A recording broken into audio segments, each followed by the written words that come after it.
नमस्कार साथियों, मैं आपका दोस्त लेखक बिजनेस कोच डॉक्टर उज्जवल पाटनी। एक बड़ा सवाल, क्या आपको चाइना पसंद है? क्या आपको चाइना पसंद है? आपको चाइना पसंद है? सबका जवाब आ रहा है चाइना पसंद नहीं है। भाई मुझे भी बिल्कुल पसंद नहीं है। जिस तरीके से इधर ताइवान को दबाता है, उधर तिब्बत को दबाता है, कोई करता है यार पड़ोसियों के साथ ऐसा? पूरी दुनिया को कहीं कर्ज दे के गुलाम बना लेता है, कहीं मशीनरी दे के गुलाम बना लेता है। ये तो आधुनिक टाइप की गुलामी है। तो चाइना सख्त नापसंद है। लेकिन कहते हैं दुश्मन में भी कुछ अच्छाई होना, उसको स्वीकार करना चाहिए, उसको देखना चाहिए, उससे सीखना चाहिए। महज 40 साल पहले चाइना एक गरीब देश था। ऐसा क्या कमाल किया कि सिर्फ 40 साल में पर कैपिटा इनकम 25 गुना हो गई। 1, 2, 5, 10 नहीं, 25 गुना हो गई। 800 मिलियन लोग गरीबी रेखा के ऊपर आ गए। तो कुछ लोग कहते हैं चाइना इस धरती का मैन्युफैक्चरिंग कैपिटल है। ऐसा क्या कमाल हुआ, ऐसी क्या नीतियां हुई? दुश्मन है भाई, लेकिन दुश्मन की अच्छाई को आज सुनते हैं, आज सीखते हैं। कुछ लोग कहते हैं डिक्टेटरशिप से, तानाशाही से चाइना बड़ा हुआ और इसका श्रेय माओ को देते हैं।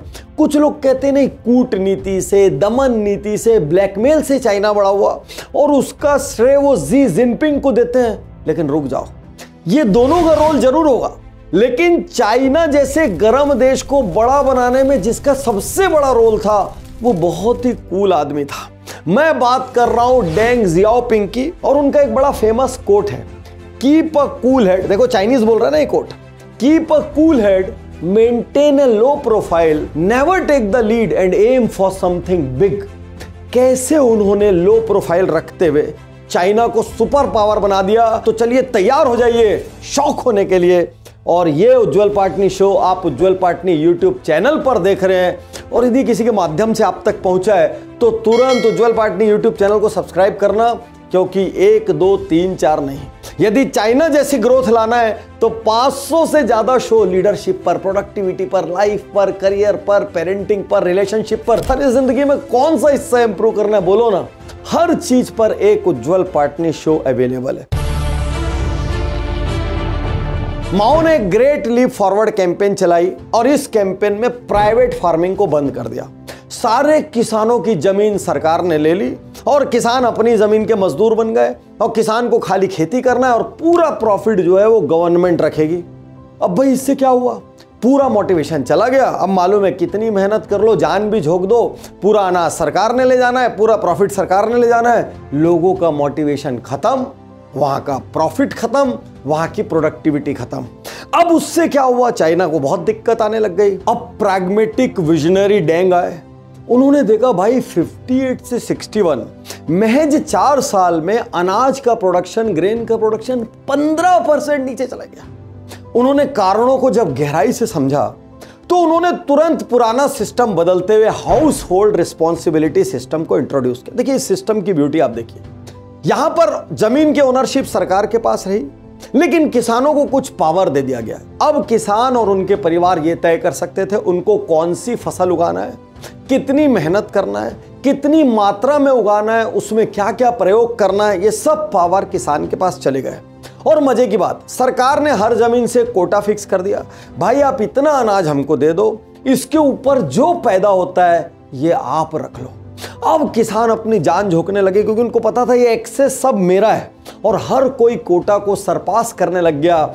और देखते ही देखते 78 से 84 में कितनी ग्रोथ हुई होगी? 7.4% प्रोडक्टिविटी आसमान छू गई, प्रॉफिट आसमान छू गया, किसान के घर की हालत सुधर गई, सरकार को उसका कोटा मिलने लग गया। क्या यही तरीका व्यापार में अपनाया जा सकता है कि एक सर्टेन लेवल की सेल्स के ऊपर हमारे सेल्समैन्स को, हमारे रीजनल मैनेजर्स को, हमारे जितने भी प्रोफेशनल्स हैं हमारी टीम में, उन सबको उसके ऊपर खूब एक्स्ट्रा इंसेंटिवाइजेशन मिले? वो एक्स्ट्रा इंसेंटिवाइजेशन सेल्स पे मिले, वो स्लैब वाइज मिले, तरीका चाहे जो भी हो, इससे आपकी टीम के लोग जबरदस्त काम करेंगे। अब सरकार में ये एक्स्ट्रा इंसेंटिवाइजेशन होता नहीं है, जितनी सैलरी उतनी मिलती है, तो भाई वो टेबल के ऊपर से इंसेंटिव लेने की जगह टेबल के नीचे से इंसेंटिव लेते हैं। तो शायद सरकार को भी इससे सीख लेनी चाहिए कि क्या परफॉर्मिंग एम्प्लॉयज को इंसेंटिवाइज किया जाए, क्या यदि अच्छा परफॉर्म करने वाला व्यक्ति है तो वो ज्यादा जल्दी सीनियर पोस्ट पे आ सकता है, धीरे धीरे धीरे धीरे स्लैब वाइज चलने की जगह? यदि ऐसा हो सकता है तो सरकार भी परफॉर्म करने लगेगी। तो डेंग का तो खाली ये एक बहुत बड़ा प्रोग्रेसिव स्टेप मैंने आपको बताया। अभी और देखिए, एक से एक चमत्कार है डेंग के। चारों तरफ आपको लोग बात करते हुए मिलेंगे, भाई चाइना में इतने घंटे काम होता है, चाइना में इस तरीके की प्रोडक्टिविटी है, चाइना में हर मेल काम करता है, हर फीमेल काम करता है, चाइना में गांव गांव में लोगों को काम करना आता है। यार पेट से कोई थोड़ी सीख के आता है। कोई देश कब विकसित होता है? बिल्डिंग विकसित हो जाने से, मशीन विकसित हो जाने से देश विकसित नहीं होता। देश की ग्रोथ तब होती है जब वहां के लोग विकसित होते हैं, वहां के लोगों का दिमाग विकसित होता है, वहां के लोगों का स्किल विकसित होता है। ये बात डेंग बखूबी जानते हैं। मतलब सीखने लायक आदमी है डेंग, कितना भी करो सीखने लायक आदमी है। 1986 में डेंग ने बोला यदि चाइना को बड़ा होना है तो देश में हर किसी को शिक्षित होना पड़ेगा। अब चाइना था डिक्टेटर, तो डिक्टेटरशिप भी पॉजिटिव हो सकती है। यहां पर इस चीज को समझना, वहां पर एक रूल आ गया, 9 साल तक चाइना के हर बच्चे को फ्री एंड कंपलसरी एजुकेशन लेना पड़ेगा। एक और फ्री है, आपके ऊपर कोई लायबिलिटी नहीं है। दूसरी ओर कंपलसरी, यदि शिक्षा नहीं ग्रहण की तुम्हारे माँ बाप को अंदर डाल देंगे या तुम्हारे लिए अपॉर्चुनिटी खत्म कर देंगे। और चाइना का लिटरेसी रेट 1982 में 65% था और 2012 में, सोचिए भाई क्या नंबर होगा, सोच के देखिए, सोच नहीं पाएंगे आप। 2012 में वो लिटरेसी रेट बढ़ के 95% हो गया। अब ध्यान से समझिए, महज स्कूल जाने भर से तो आप स्किल्ड नहीं होते। तो वहां पर एक ऑप्शन दिया गया, स्कूल को कंप्लीट करते साथ यदि आपको पैसों की सख्त जरूरत है तो आप जॉब पे आ जाओ, और यदि सख्त जरूरत नहीं, आप और पढ़ना चाहते हो, स्किल्ड होना चाहते हो, तो आप टेक्निकल और वोकेशनल ट्रेनिंग लो और वो स्किल सीखो जो असली जिंदगी में काम आते हैं। तो आज चाइना की जो डेडिकेटेड स्किल्ड वर्कफोर्स दिखती है, जिसकी वजह से सारी दुनिया हैरान परेशान है भाई, इनकी मैन्युफैक्चरिंग स्पीड को, इनकी कॉस्ट को, इनके बल्क प्रोडक्शन को मैच कैसे करें, उसका कहीं ना कहीं बैकग्राउंड में कारण डेंग का फोकस ऑन ह्यूमन डेवलपमेंट रहा। अब एक और चीज समझिए, यदि आपको दुनिया में ग्रो करना है तो आपको इनोवेट करना पड़ेगा। देखिए चाइना अपने आप में एक किला है, ना तो वहां की कोई बात बाहर निकलती है, ना कोई बात बाहर से अंदर जाती है। हाँ, चाइना जो चाहता है दुनिया भर में उस बात को भर अंदर ले लेता है। चाइना ने अपना रॉकेट खुद बना लिया, चाइना ने अपना फाइटर जेट खुद बना लिया, चाइना ने अपनी सबमरीन खुद बना ली। चाइना से यदि कोई सर्विस प्रोवाइडर उलझता है तो वो फेसबुक भी खुद बना लेता है और व्हाट्सएप भी खुद बना लेता है। तो चाइना में कैपेबिलिटी कैसे पैदा हुई? डेंग ने चाइना में रिसर्च का एक बहुत बड़ा प्रोग्राम इंट्रोड्यूस किया, जिसमें 8 लाख से ज्यादा चाइनीज रिसर्चर्स ने अपनी अपनी प्रायोरिटी के सब्जेक्ट चुने। वो सब्जेक्ट एनर्जी हो सकता था, वो स्पेस हो सकता था, वो कंप्यूटर हो सकता था, वो फिजिक्स हो सकता था, वो जेनेटिक्स हो सकता था। ये सारा चीज चाइना ने इस तरीके से किया कि चाइना अलग अलग फील्ड में रिसर्च सुपर पावर भी बन गया है।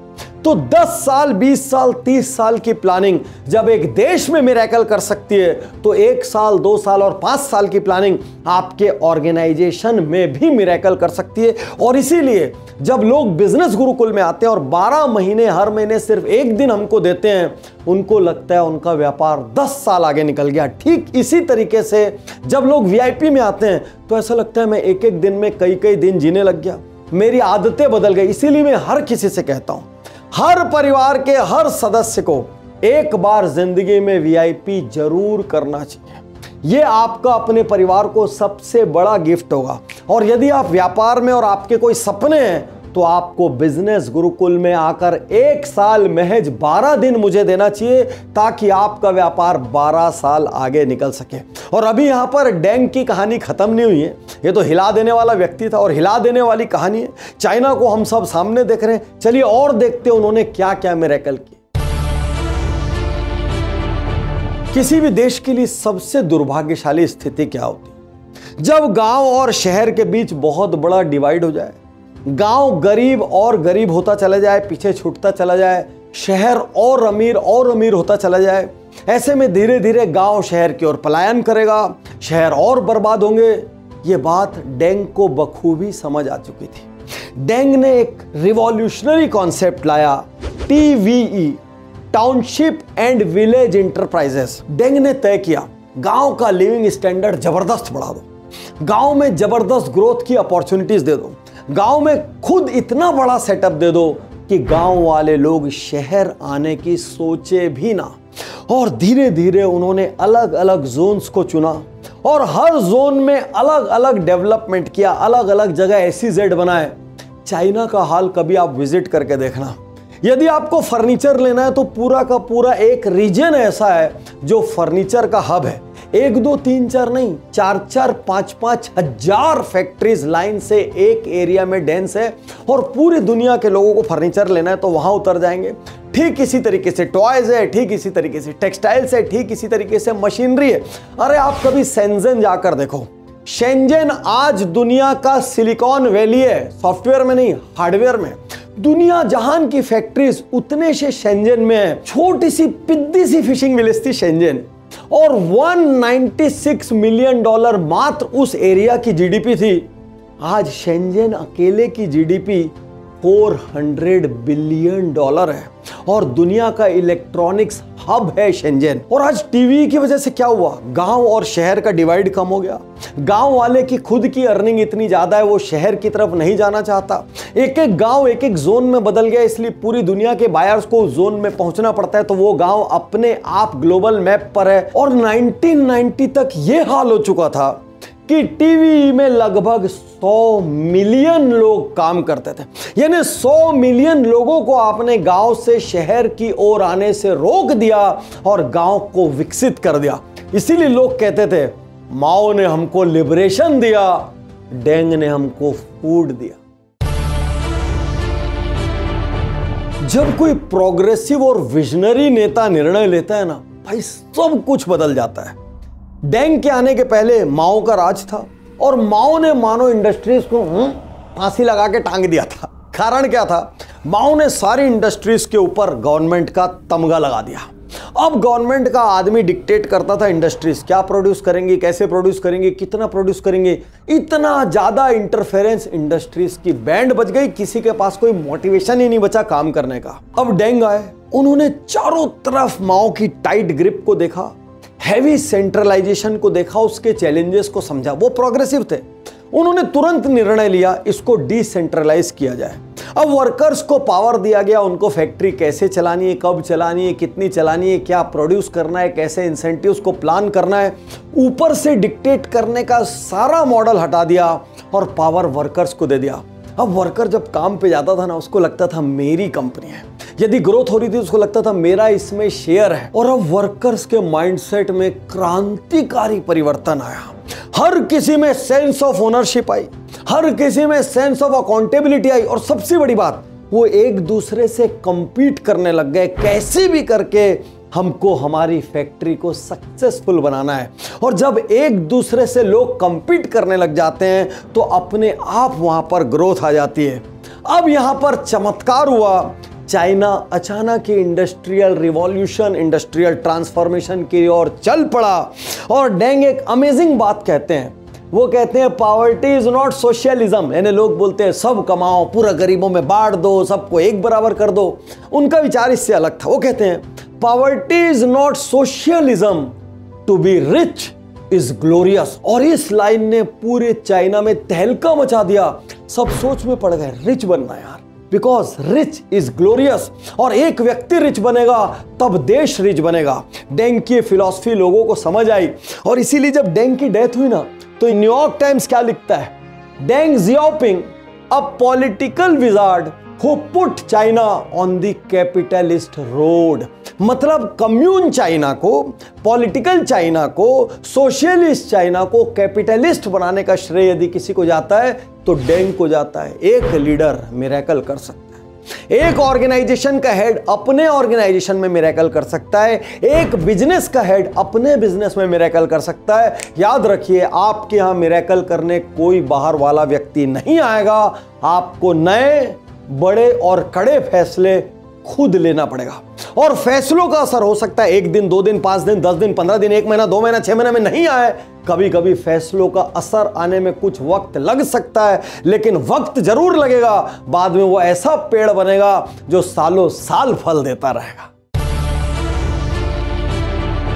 डेंग की कहानी से एक बात बहुत क्लियर है, सबसे पहले लीडर का माइंडसेट चेंज होना चाहिए, क्योंकि यदि लीडर चेंज होगा तभी नीचे ऑर्गेनाइजेशन चेंज होगा। सेकंड चीज, लीडर को छोटे छोटे मुद्दे, जात पात, ऊंच नीच, जैसे हम बिजनेस में कहते हैं छोटा छोटा माइक्रो मैनेजमेंट, ये सबसे ऊपर उठकर प्रोग्रेस, ग्रोथ, विजन को नंबर 1 पर रखना पड़ेगा। डेंग हमेशा कहते थे हमारे पास कुछ नहीं था और हमको कुछ नहीं आता था, हम वैसे ही देश थे जैसे दुनिया में दूसरे देश थे या एशिया जो हमारे आजू बाजू था। हम लोगों ने एक एक चीज को, वो एक लाइन कहते हैं, crossing the river by feeling the stones, बहुत ही फेमस लाइन है उनकी। तो हम नदी को पार करते थे, एक एक पत्थर को महसूस करते थे और तब निर्णय लेते थे आगे क्या करना है। डेंग कहते हैं ना तो मैं इकोनॉमिस्ट था, ना ही मैं कोई टेक्निकल विजार्ड था, मैं सिर्फ एक चीज जानता था, हासिल क्या करना है और उस हासिल करने के रास्ते में जो भी बाधा है उन सारी बाधाओं को हटाना है। और ये बात भारत को सीखना चाहिए।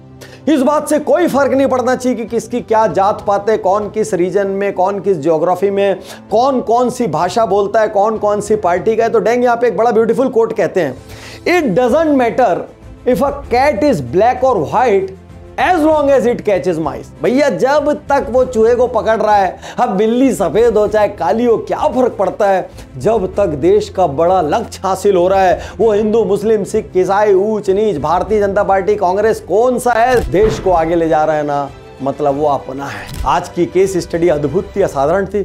कुछ केस स्टडी को ना रिकॉर्ड करते हुए हम लोगों को भी आनंद आ जाता है। यदि आपको पसंद आई हो तो कम से कम 10 लोगों से इसको बांटें, यदि उनके ऑर्गेनाइजेशंस ग्रो करेंगे तो दुआएं आपको भी मिलेंगी। और एक बात और यार, इन सारे पॉइंट्स में आपको सबसे ज्यादा हिट कौन से पॉइंट ने किया, आप कमेंट बॉक्स में आके जरूर लिखना। शुक्रिया, धन्यवाद, थैंक यू। मैं तैयार हूं, मैं तैयार